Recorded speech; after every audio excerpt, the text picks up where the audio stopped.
अंबाला रात भर हुई बरसात के कारण अंबाला पूरी तरह जलमग्न हो गया। क्या अंबाला शहर तो क्या अंबाला छावनी दोनों ही विधानसभा क्षेत्रों की सड़कें नदियों में तब्दील हो गई। अंबाला में एशिया की सबसे बड़ी कपड़ा मार्केट भी नदी में तब्दील हो गई। लोगों को एक बार फिर बाढ़ का भय सताने लगा है कि अगर पहाड़ों से आने वाला पानी ज्यादा छोड़ा गया तो अंबाला में एक बारी फिर ताबही की तस्वीरें देखने को मिल सकती है। कुमार है जी, ओनर रीमा साड़ी होलसेल कपड़ा मार्केट हमारा शहर ये एशिया की सबसे बड़ी मार्केट है। पहले साल बरसात आई थी तो करोड़ों रुपए का नुकसान हुआ था। अगर अभी रात की बरसात आई है, अभी गोटे गोटे पानी खड़ा है। अगर यही रात रहे, अगर प्रशासन कुछ ना किया तो इस बरसात में कपड़ा मार्केट बिल्कुल डूब जाएगी तो फिर करोड़ों रुपए का नुकसान होगा। इसे रिक्वेस्ट है प्रशासन से कि इसका हमारा कोई हल किया जाए। नमस्कार। अंबाला में बीती रात हुई घनघोर बरसात ने अंबाला शहर और छावनी की सड़कों को एक बार फिर नदी में तब्दील कर दिया। पहली तस्वीरें अंबाला छावनी की है, जहां बरसात के पानी की आफत में अंबाला छावनी का महेश नगर थाना भी डूब गया। थाने में रखा सामान तैरने लगा। एसएचओ के कमरे में पानी घुस गया। अंबाला छावनी के Subhash park, housing board, Shastri colony, Tangri के आसपास इलाके सब जलमग्न हो गए। आलम यह था कि पूर्व गृह मंत्री अनिल विज ने खुद कई इलाकों का दौरा किया और अधिकारियों को पानी की निकासी से संबंधित जरूरी दिशा निर्देश दिए। मेरा नाम बिमल प्रकाश अग्रवाल है। अंबाला छावनी में थोड़ी सी भी बारिश होती है तो 3 कॉलोनी में, मेनली गोविंद नगर, रामनगर और हाउसिंग बोर्ड में ऐसा आ जाता है जैसे फ्लड आ गया हो। लोगों के घरों में पानी घुस जाता है। पिछले 10-20 साल में लोगों ने अपने मकानों को तोड़कर, इसलिए क्योंकि उनके घरों में पानी घुस जाता था, सैकड़ों लोगों ने अपने मकानों को ऊंचा करना पड़ा। उनके सैकड़ों करोड़ रुपए खर्च हुए। लोग अपने घरों को छोड़कर इन कॉलोनियों से बाहर चले गए। लोगों ने शहर छोड़ दिया और इसका एक ही कारण है कि गोविंद नगर के साथ जो नाला बहता है, वो नाला ओवरफ्लो होता है।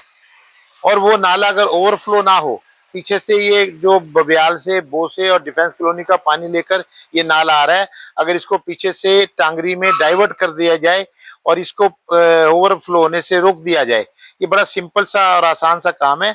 इसको एडमिनिस्ट्रेशन थोड़े से पैसे से कर सकती है और जो हमारी 30-40 साल की समस्या है, ये एकदम इसका हल हो सकता है। परंतु प्रशासन इसके बारे में मौन है, शांत है, उदासीन है। ना सरकार को ना प्रशासन को इसकी कोई चिंता बिल्कुल नहीं है। हमारी ये डिमांड है कि इसको हमें समस्या से निजात दिलाया जाए और इस जो गोविंद नगर की जो ड्रेन है, इसको डाइवर्ट करके और इसको टांगरी में डाला जाए ताकि ओवरफ्लो ना हो और हमारी कॉलोनियां इससे फ्लड होने से बच जाएं और हमारा जीवन जो आज नरक बन चुका है वो सही तरीके से हम अपना जीवन व्यतीत कर सकें। नहीं तो हम भी यहाँ से अंबाला कैंट छोड़ने की अंबाला छावनी के बाद अंबाला शहर की तस्वीरें और भी बदतर नजर आई। अंबाला शहर में एशिया की सबसे बड़ी कपड़ा मार्केट एक बारी फिर पूरी तरह जलमग्न हो गई। हमेशा की तरह सेक्टर 8 और सेक्टर 9 की सड़कें नदी में तब्दील हो गई। लोगों के घरों में पानी घुस गया। देर रात से ही लोगों ने अपनी परेशानियों की तस्वीरें सोशल मीडिया पर वायरल करनी शुरू कर दी। सरकार के पंप, जनरेटर सब फेल हो गए। सरकार ने जहां पानी निकासी के लिए पंप लगाए थे, वहां डीजल नहीं पहुंचा, जिसके कारण जनरेटर ने नहीं चले और जिला प्रशासन की सारी व्यवस्थाएं धरी की धरी रह गई। ऐसे में लोग प्रशासन के साथ साथ अंबाला शहर से विधायक और मंत्री असीम गोयल को इसके लिए जिम्मेवार बता रहे हैं। कहना क्या है सर, आप देख ही रहे हो, रात को वाइफ ने उठाया 12 बजे कि ये पानी घर के अंदर आ गया और वो आप देख ही रहे हो कि कितना हालत ख़राब है और अभी तक पानी उतरा भी नहीं है। और ना अभी मैंने ऑफिस जाना था अपने काम से, कहीं भी नहीं जा पाया। बच्चों ने स्कूल जाना था, वो भी नहीं गए। तो मतलब ये है कि लॉक होके बैठे हैं, जब तक पानी उतरेगा नहीं जा नहीं सकते। सर किसको जिम्मेवार मानते हैं सब? प्रशासन ही है सर इसके लिए। क्या कौन जिम्मेवार है सर? बार बार बोल के इतना कुछ करने के बाद अगर वहीं के वहीं है, सब कुछ वहीं का वहीं है, 1% भी मतलब हमें फ़र्क नहीं लगा। आप देखो, इस बार मानसून अभी शुरू हुआ, हम कल बात कर रहे थे कि बारिश अभी शुरू हुई नहीं है और रात ही बारिश हो गई।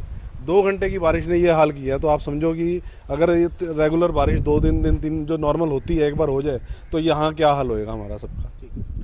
देखो, मैं तो ये ही कहूँगा कि एडमिनिस्ट्रेशन इसके ज़िम्मेदार है। एडमिनिस्ट्रेशन ने जो है मोटरें अपग्रेड करी और अपना जो है जनरेटर सेट मंगवा के रखे, पर अब वो रात को जब हम फ़ोन किया तो डीजल नहीं है। तो ये जो भी जिम्मेवार जो इसके लिए लापरवाह हैं, ये एडमिनिस्ट्रेशन के जो लोग हैं ये जिम्मेवार हैं। जब जनरेटर सेट रखा है, डीजल उनको मेंटेनेंस का दिया हुआ है, पता है कि सेक्टर का निकासी सिर्फ पंपों से ही है, तो उसका निकासी किया जाए ना।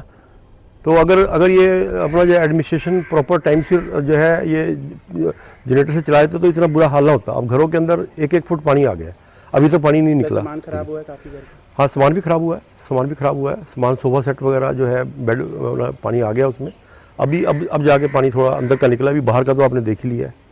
तो ये मैं सारी इसमें लापरवाही जो है एडमिनिस्ट्रेशन की अपना जो है करूँगा कि एडमिनिस्ट्रेशन को मतलब बिल्कुल भी अपना यानी, और हम गाय बगाए एडमिनिस्ट्रेशन को जो है बताते रहे कि ये जो है ज़रूरी है, ये सारी काम अर्बन स्टेट के लिए 9 सेक्टर के लिए ज़रूरी है। और रेन वाटर का पर्टिकुलरली जो वाटर लॉगिंग का है और थोड़ी सी बरसात से ही है, क्योंकि निकासी है ही नहीं कोई। और अगर पंप का ही इसका जरिया है तो पंप तो कम से कम अपना जो प्रॉपर चलने चाहिए ना।